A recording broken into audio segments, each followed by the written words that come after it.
back to What the Fertility Season 5. We are really excited. Today we have a very unique episode with guest Josh Paigen. Josh is dedicated to helping men boost fertility and optimize sperm quality through healthy lifestyle choices that positively impact gene expression. Josh will be sharing with us the power of preconception optimization, the impacts of sperm quality, and transgenerational epigenetic inheritance. That was a mouthful. Welcome, Josh. We're really excited that you're taking the time today to share this information. It is such a not really talked about topic, at least in terms of social media. And when you hear these podcasts, I think sperm is often really not at the forefront of these conversations. And I'm just really excited to hear, number one, how you became so passionate about this and how you've really created this into your job, really, right? Yeah. Thanks so much for having me. I appreciate being here. Yeah, we're excited. So why don't you just kick it off to listeners? Like, how did you get into this? Is this a personal passion? Definitely a personal passion. It's kind of a conjunction of both a professional path and my own personal path. I was working supporting people who are going through allopathic cancer treatments. And so I was working as a kind of nutrition coach to really support these people in dialing in the optimum nutrition framework for supporting the treatments that they were already going through. And through all of that work, I started working a lot in functional medicine and working a lot in functional lab testing, everything from nutrigenomic labs to full blood panels. And as I was doing that work, I started to run a lot of these panels, both on myself and on my wife, because we were approaching a time when we, in our personal lives, decided like, oh, we think we're ready to have kids, and we want to, get this started. And so I was running a lot of those tests on myself and my wife, and kind of the results were coming back and were humbling me, and recognizing that I had a lot of health optimization that I could be doing on my own end. And so as I kind of dove down that route and uncovered some of the research coming out about sperm quality and preconception health, preconception being the time before you conceive. And so I really became passionate about it and pivoted over a number of years and really started to focus on that preconception period. I really came to see that in some cases, some of the clients who were experiencing cancer diagnoses were, if you really uncovered their personal health histories, you would come to see that there were some early triggers, sometimes in childhood, sometimes in adolescence. And if you really rewind that script, you can come to see that preconception health really is kind of the ultimate in preventative medicine if you're willing to take it there.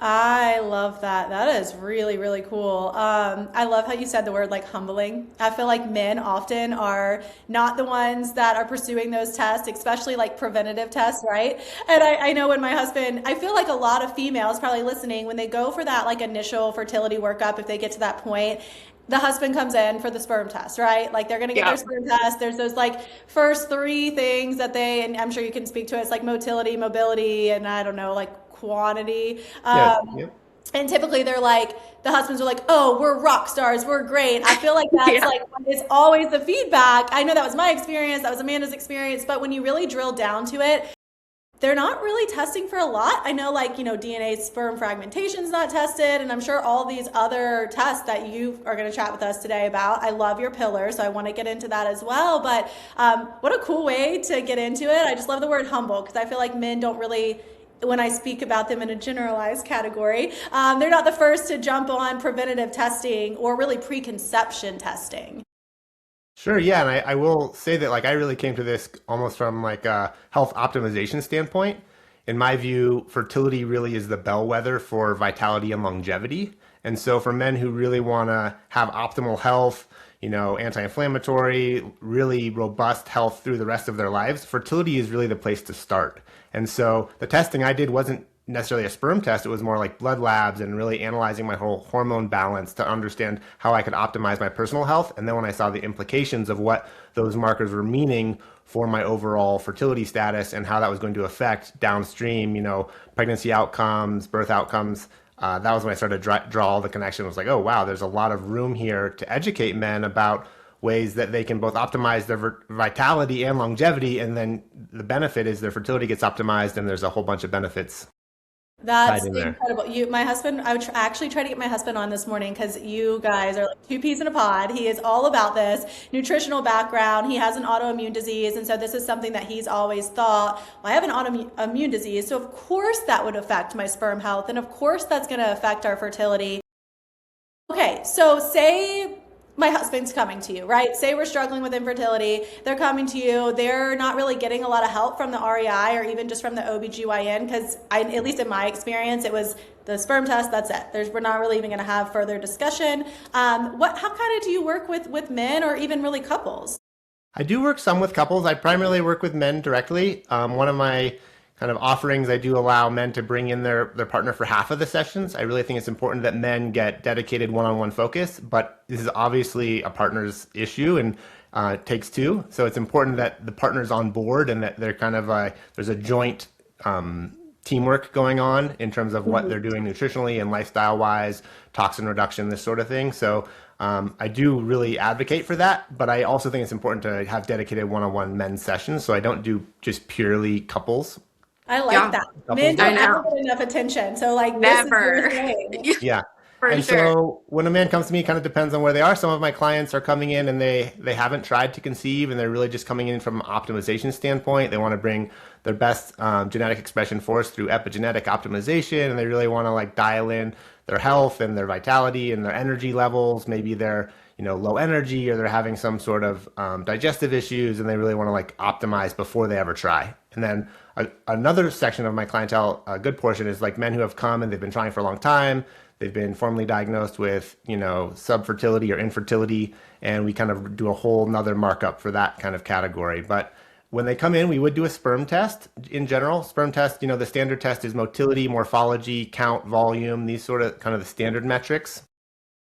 And then, as you mentioned, DFI, DNA, the fragmentation index. So it's like how much air is essentially in the genetic code of the sperm. And so those levels will have impacts on, rate to implantation, miscarriage risk, things like that will strongly be affected by the DFI fragmentation index. And so we'll run some of those tests as well, but we'll also, it's really up to the clientele how deep they want to go in terms of a data-driven approach, in terms of running a whole slew of blood labs. So we'll run, all sorts of blood labs related to inflammation, things like blood sugar, so we can really understand how they're regulating their glucose. And kind of start there, and then I dive into the 5 pillars of my framework because I really believe those pillars help men kind of break it up in a way that's rational and logical, and they can kind of like a little bit compartmentalize, but allows it to kind of cover the whole spectrum of the things that could be influencing their health.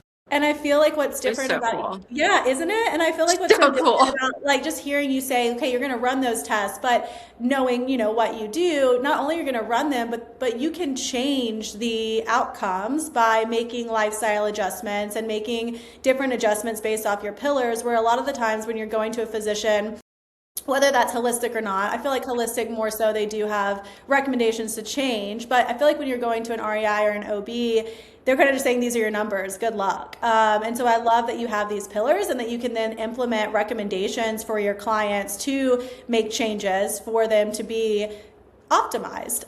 So do we want to jump into those? I know there's like the 5 pillars. I think, does it start with sustenance? Yeah, just before we dive into that, just want to give a little bit of background and framework for some of your listeners to understand this a little bit better in a way. Maybe there's a cycle, the spermatogenic cycle, that takes about 72, 74 days, but it's about 90 days for when a sperm is produced fully to maturity and able to be released in the ejaculate. And so there's a 3-month cycle there where you're producing new sperm. And so all of your dietary inputs during that 3-month cycle are going to be impacting the quality of the sperm at the end of that cycle. And that's obviously a rolling cycle that's occurring every day. But the sperm that's going to be used to conceive a child is essentially 3 months old at that point. And so you have a really clear 3-month window as a man to be affecting your sperm quality. And I think this is really important for men to understand that your fertility status is a bit more modal than a woman's, and you can really implement changes in a profound way within 3 to 6 months.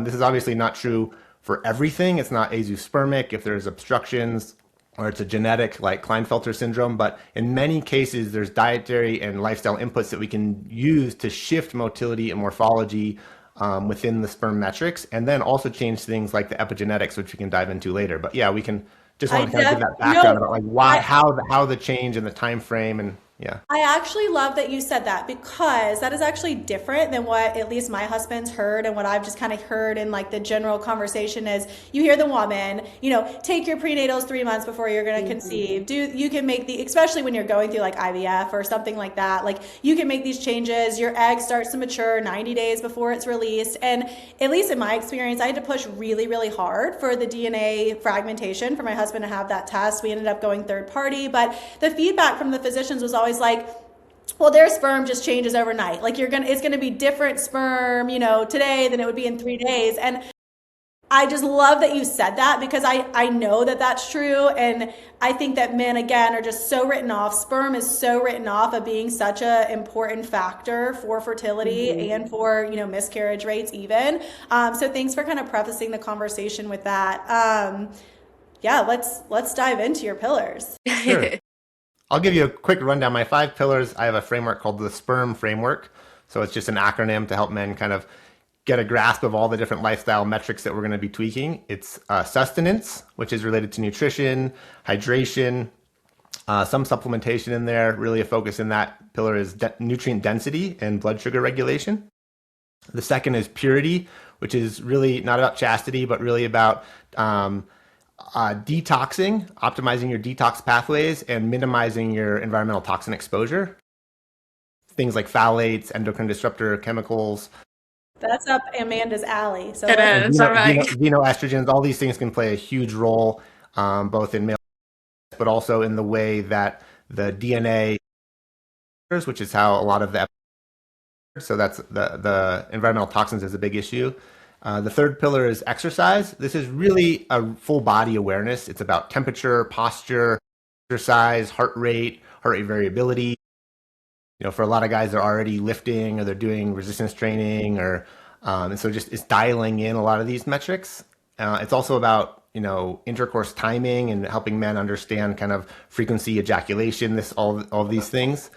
The fourth pillar is rest. This is about recovery and circadian biology and helping men understand how important rest and recovery is for things like autophagy, which is cellular repair inside your body, and hormone cycling. This is using light as a driver for getting your body and your hormone cycling working really well.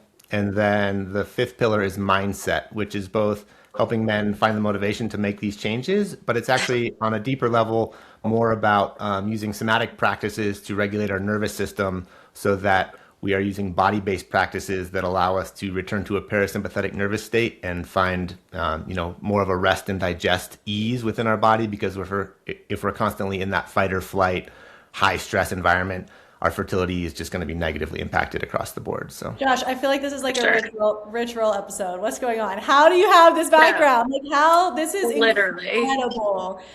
My husband is definitely going to reach out to you. I love everything. I mean, it's so cool what you offer. It's not, this is like unheard of. There's nothing like this out there. And this is the coolest thing I've heard thus far, especially like for males. It's so, so cool.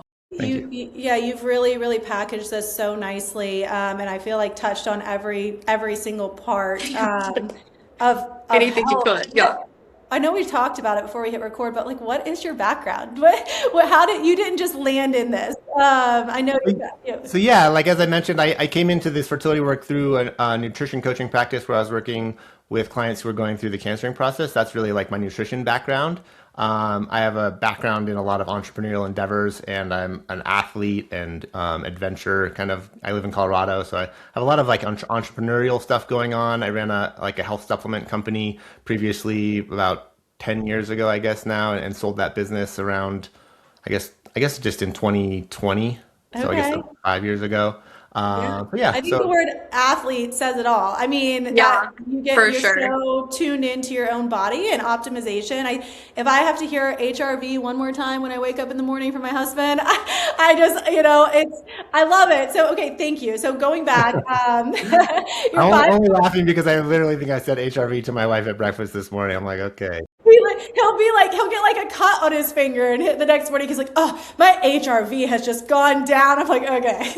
Wait, that is hilarious. Yeah, so if for people that don't know, that's your heart rate variability, and Josh can explain it better, but it's basically how your body's responding to stress, right? Yeah, that's correct. Yeah, so your heart rate variability is measuring the kind of variability between your heart rates, heartbeats, and so it's a little bit. It's not the metric isn't standardized across every single individual in that each person has their baseline patterns that are unique to them. But the higher variability, the better you have stress response. So in general, you want to see your heart rate variability trend up or be at a higher baseline compared to your usual. And so, if you wear some sort of tracker like an Oura Ring or a Garmin or maybe Apple Watch does it as well, it'll show you kind of what your baseline is for a week, and you want to either trend up or stay level, but not trend down, essentially. Yeah, I just learned this. I just recently got an Oura Ring, so I'm now like diving deep into all the things. So yeah, and I I feel now know like what it is. as the wearables become more and more like mainstream, people are starting to dig into these deeper metrics, which again goes back to our entire point of just body optimization. Things like an HRV could affect your preconception or your overall health. So I love that. Do you want to dive into each pillar, or how do you think the best way to communicate to listeners would be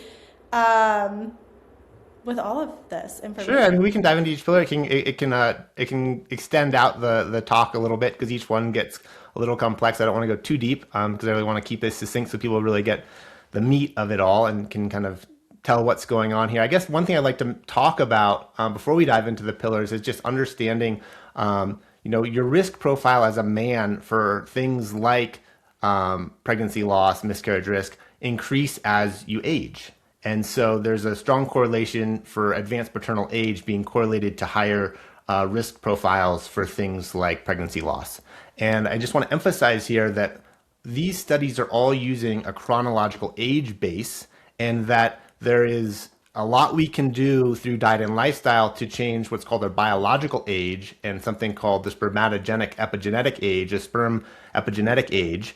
And so you could be a 50-year-old, but your biological age could more closely resemble someone who's, 37 or 40. And so there's a lot we can do there to change your risk profile through diet and lifestyle that changes your epigenetic expression. This is all maybe a mouthful for some of your listeners. We can dive into any of these topics that you want. It makes perfect sense. What are those big scales that came out? I mean, I know so many things will tell you what your biological age is. I've never heard your sperm epigenetic age, which is cool. But for example, my husband is 41. I'm a little bit younger, but when he does these trackers, his biological age is 28. I'm like, thanks a lot. But it's true. Thanks. And it's much more other areas of health are tracking things that way as well. Yeah. So I love to hear that. Yeah, the biological age, and that some people are now using blood tests to kind of estimate your biological age based on a specific range of 10 different blood markers. But traditionally, it's been used by measuring epigenetic sites, methylation sites on your genome. So they've developed a correlation between the way that certain genes methylate, which is another process we can talk about. But DNA methylation is important for every aspect of what's going on biologically in your body. And your sperm also have DNA methylation sites on them. And what's really interesting is because of that spermatogenic cycle, the DNA methylation, the sperm epigenetic age can be influenced more than almost any other cellular component in your body. And so there's just a lot of room for improvement in terms of the way that we're affecting our sperm within that cycle. Yeah. Which is incredible that there's so much room to be able to fix it and change it. This is not talked about. I feel like it's either always just oh, okay, yep, I checked it off, my sperm's good, and then they just move on. That there's not even this conversation happening at all. Yeah, so the narrative is your partner doesn't even really need to come to the appointments, Yes, for sure. So I like that we're talking about it.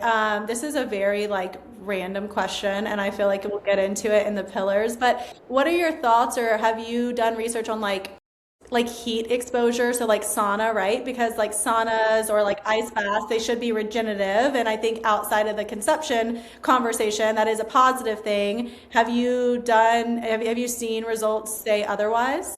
So heat in particular is very detrimental for spermatogenic cycle in terms of sperm formation. There's a reason that the testes are on the outside of the body. Optimal temperatures for sperm formation are at least 4 degrees, if not more, 4 to 6 degrees less than your body temperature. And so when you're in a sauna or you're in a hot tub or you're taking a hot bath, you're seeing a marked decrease in your sperm quality. You're seeing increase in oxidative stress. You're seeing increase in DNA fragmentation levels.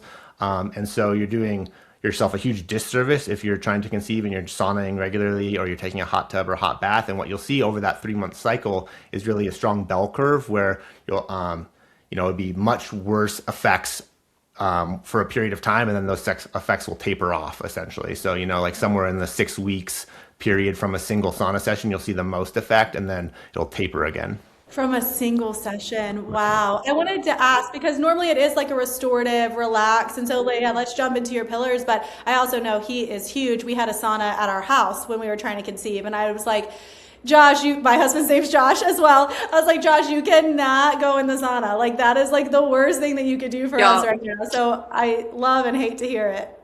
Yeah, there's a few workarounds. Sometimes I advocate for men who are kind of on a 6 to 12 month preconception time frame or journey that they sauna actively for a period of months before that kind of 3 to 6 month window. Like if they're in the 9 to 12 month lead up, then they can sauna to really work on the detox and get a lot of their lymphatic drainage going and help kind of clear out some of the maybe residual toxins that they've been building up. And then for men who are really actively sauning and it's a huge part of their lifestyle, there are products now out there like Kiwi Cooler. It's like an ice pack for your. No way. It's really funny. Ice packs, but.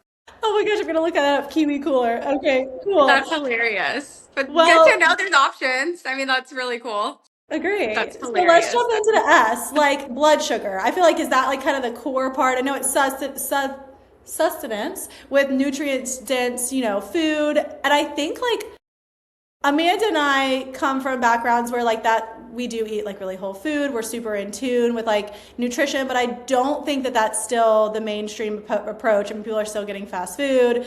They're eating what they think is healthy, like those low cal, protein bars or whatever. So will you just maybe quickly kind of go through that pillar? Sure. So yeah, blood sugar regulation is a huge part of it. It was definitely something that in my own personal life I had to kind of come to grips with and become aware of in terms of my energy cycling and the way that I was processing glucose, leading towards maybe some sort of insulin resistance. But essentially, the way that we take in food and turn it into fuel, we have the 3 macros. Most of your listeners probably know this, but we have fats, protein, and carbohydrates. And getting a really healthy balance there is important. I do advocate for a very protein-centric approach for men, especially like a heavy protein breakfast. This is going to really help stabilize glucose levels throughout the whole day. Really, if you eat a high-protein breakfast within 1 hour of eating, that's going to help stabilize your energy levels and will help modulate kind of glucose spikes.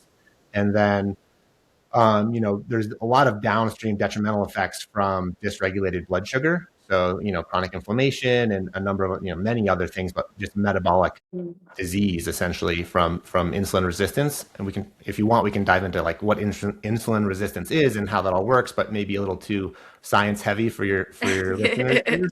I think, to be honest, I would just a little bit because I think women are so just reaching for this information and they don't really know where to turn to it because it's not at the physician's office. So I think people probably would want to hear. I'm sure they're going to share this episode with their partners. Sure. So for men and women alike, when you eat a lot of carbs, essentially carbs convert to glucose in your bloodstream. Some carbs that are a refined carb, like a bread, a pasta, white rice, these are carbs that are going to convert to glucose at a much faster rate because they don't have as much fiber attached. So things like, sweet potato and yam and squash, these are complex carbs, or any of the other vegetables like cabbage and greens, these are all complex carbs. And so they're going to have a much more tapered conversion to glucose. You're not going to get a glucose spike.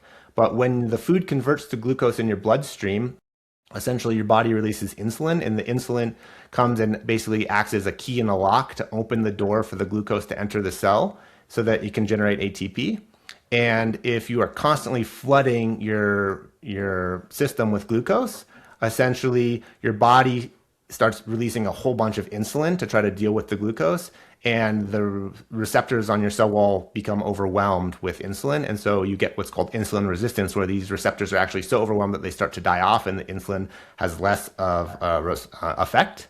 And so then you have a dangerous zone where you have high glucose and you have high insulin, but you're not getting the appropriate metabolic response, and then you're not generating the appropriate cellular energy. And so one thing we really work on in my practice is metabolic health and mitochondrial health. So metabolic health being kind of the large macro system of how we take food in and convert it into fuel to create energy within our body and the whole system of digestion and this whole component. And then mitochondrial health is really the micro, like the cellular energy and the way that we're producing ATP within each cell. And this is really important for motility within sperm quality and making sure that you have an appropriate motility metric, or at least a high enough percentage of sperm that are motile, which means that they're swimming and moving appropriately to be able to fertilize the egg. So mitochondrial health, which is influenced by metabolic health, which is related to the whole digestion process and the way that we're processing blood sugar, is really like the mitochondria are what power the sperm. So we got a little off track there, but if we come back to the insulin. And like, I feel like I'm nerding out. I was an exercise science undergrad. So ATP, I feel you. That is so cool that you've explained that to listeners. And I definitely am going to send my husband to you. No, I want to find like the girl version of you. I'm like, this is so cool. Like, I love it. I'm like, my husband needs you, but then I'm like, I need to find out the same thing because this is so cool and it's like so beneficial for, like you said, yes, fertility, but like your overall health as a whole, which is incredible. So for me, go ahead, Josh. I was going to say, so yeah, to bring it all back, just to balance the blood sugar, you can really, focus on complex carbs, not eating naked carbs. A naked carb would be like a refined carb without any fat or protein. So combining your carb intake with, fat and protein can really help modulate that spike. And then your body's able to use insulin appropriately. And these can be measured through different blood labs, things like your fasting glucose, but also your HbA1c, which is a measure of basically your average glucose over the last 3 months is really a great way to show kind of where you're at, where your baseline's at. Do you help like build like meal plans or anything too, a part of it, of like to help them like figure out, okay, like if someone just didn't know really exactly what to eat, would you help them kind of be like, okay, for breakfast, this is like an ideal meal to Absolutely. eat? And it's very personalized in terms of, some people have digestive discomfort or bloating, or they don't do well with XYZ, then we really need to tailor it in. But in general, if you're looking at a plate, like my ideal plate is essentially, half of the plates dark leafy greens, a quarter of the plates a high quality pasture raised animal protein, a quarter of the plate's a complex carb, and the whole plate's covered in a good amount of monounsaturated fat, something like olive oil, macadamia nut oil, or avocado oil to really bring in the necessary fat intake. That's awesome. That's awesome. Yeah. All right, P, detox. I know we touched on sauna, Sure. but So sauna's part of it. Sauna kind of carries over into the exercise in the heat component of this whole framework, but detox is really about optimizing your detox pathways. So it's encouraging lymphatic flow. Our lymphatic system is really responsible for encouraging a lot of the processing and the movement of our toxins through our body. And our lymphatic flow doesn't have any pumps. Our lymphatic system doesn't have pumps. So it's really about movement and moving your bodies to get that moving. So movement, the exercise pillar and the purity pillar do tie together. All of the pillars really tie together. But in terms of moving and helping your body detox more, saunaing can be one aspect of that, depending on kind of where you're at in the journey. But then it's also things you're eating, things that are high in sulfur can help your phase 2 detox, and just understanding, what gets your body moving. With each client, it's a little different. So we kind of dive into how we do this. And then a huge part of this whole pillar is understanding where you're being exposed to environmental toxins that you may not be aware of. And so this is, your main routes of toxin exposure are the foods you're eating, the water you're drinking, the air you're breathing, the things you're touching with your skin.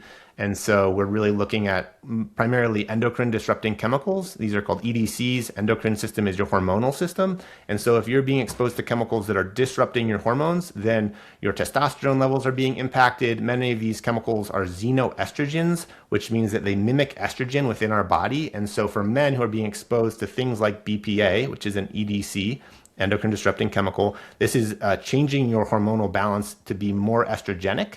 And so it's really raising a lot of awareness about, where are you being exposed to these things?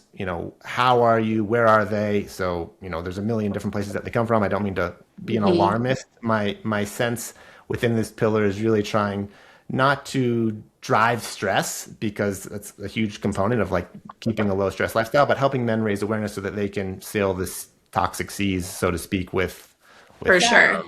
I Yeah. love you said like not being an alarmist, but I mean, I think as females going through this journey, everybody reads like it starts with the egg, and she has like multiple chapters on the endocrine disruptors, and women get really stressed. We've had it on the pod, like We're throwing throwing everything out out. all your Tupperware, and you can't Yeah. use any Yeah. nonstick pan, and now you can't use shampoo or deodorant, and so totally understand. But I think just educating men that, because I think a lot of the times we've heard it from guests too, it's like the women's making those changes, but then your husband's still like heating up Yeah. their lunch in the plastic Tupperware. So you're not really doing anything there.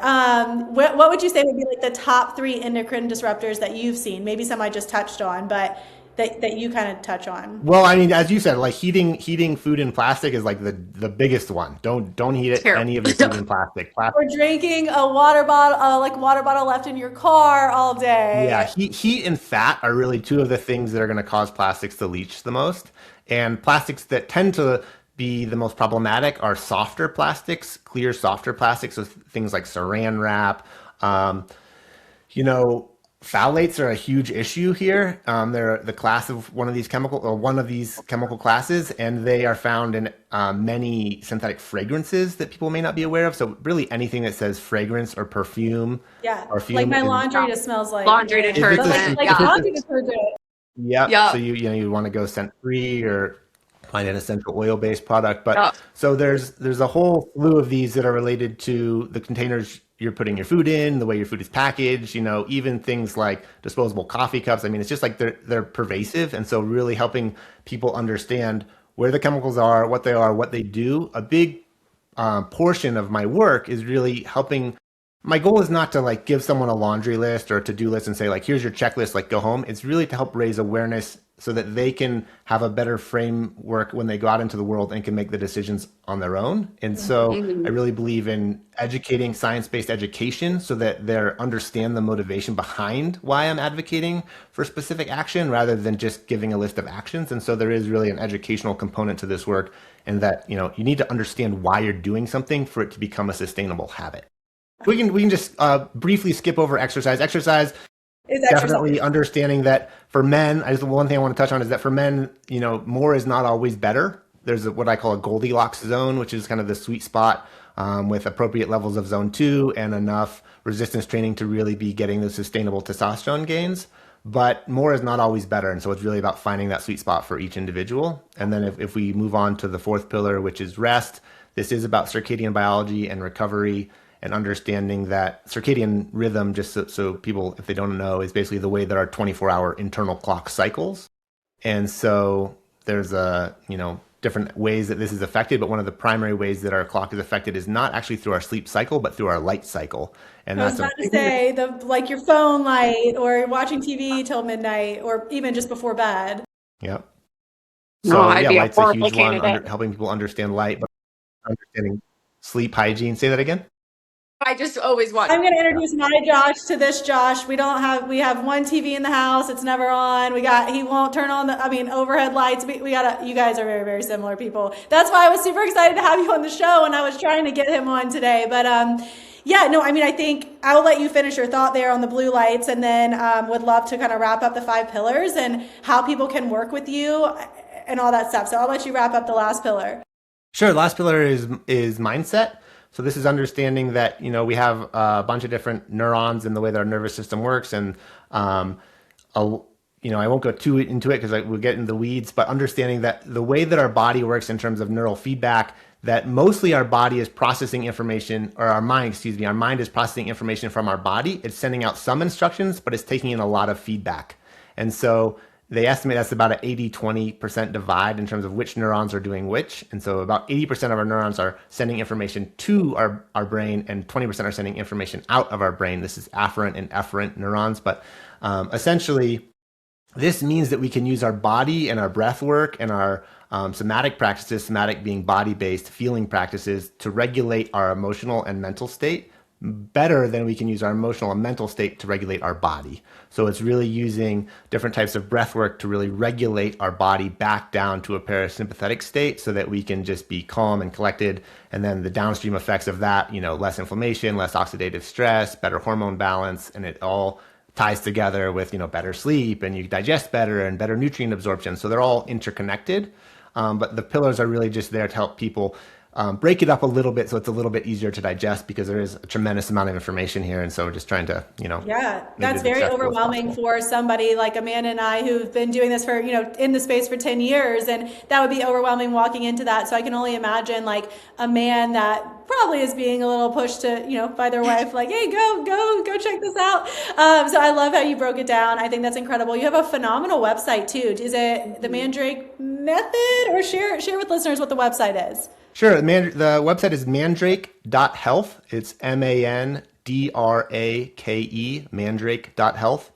And I never really have gone into what mandrake means, but it's about men. So man and drake is kind of like a dragon thing. But I also I have a little farm here, and we had some ducks, and the drakes are like some of the most like virile like animals in terms of they're very promiscuous. The male ducks are the Love drakes. that. So there's a lot of like That is different really ties funny. into the name Mandrake. Mandrake is also kind of an ancient it's a root, so it's also an ancient fertility cure of mythology essentially, but it is an actual root, the Mandrake root. That is so cool. Thanks for sharing that little insight. Yeah, That's many really different cool. things. Mandrake.health is the website. Mandrake.health is the website. We will put it in the show notes. And you also have an Instagram. You shared the handle, please? Sure, it's just mandrake.health again on Instagram.